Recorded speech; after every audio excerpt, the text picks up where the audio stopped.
Welcome to 3ds Max 2011.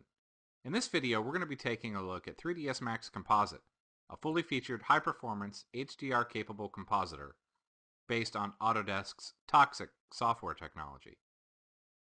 3ds Max Composite is a node-based compositor.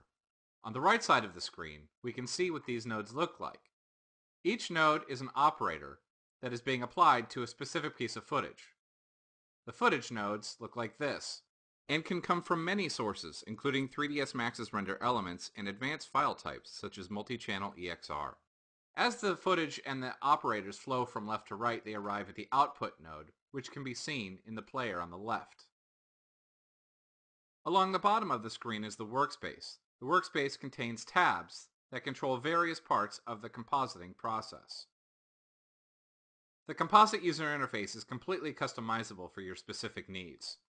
The entire user interface can be changed for task-specific parts of the process like browsing media, previewing, animating, or building reactions. Of course, you can always return to your original workspace. 3ds Max Composite's workflow interface is called the Gate UI. The Gate UI is designed for speed and efficiency. By clicking the middle mouse button, you can invoke the Gate UI, and then you simply move the mouse through one of the four gates, either top, bottom, left, or right, to invoke the program's commands.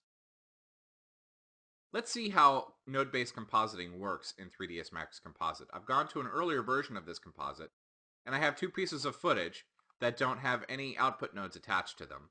And what we're going to do is we're going to combine them together. I invoke the Gate UI, go to my Tools command, and under Composition, I'm looking for a Blend-in Comp. Blend-in Comp is one of the most frequently used composition operators to combine either footage or images together. So I get the top image and drag it into the input node for the front channel. I grab the bottom set of images and drag it into the input node for the back channel. And now I choose the Blend-in Comp operator, and you can see that they are combined. I would then grab the output node from Blend-in Comp and move it on down the flow so that eventually it hooks up with our output. So let's introduce a color correction into the flow. I'm going to go ahead and invoke the Gate UI, get Tools, choose Color Correction, and bring the color corrector into the scene. I'm going to hold down my Alt key and I'm going to put it right in between the threads between the two different nodes, and you can see the color corrector has now been introduced into the flow, and if I change it, you can see it's changing the whole scene. Let's use some masking to color correct only the tower.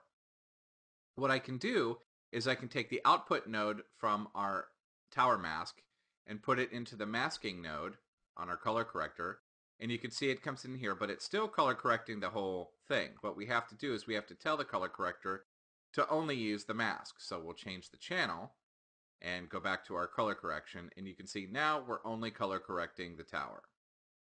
Now that we've seen the basic workflow of node-based compositing by combining two images and using masks, we're going to go ahead and render our output.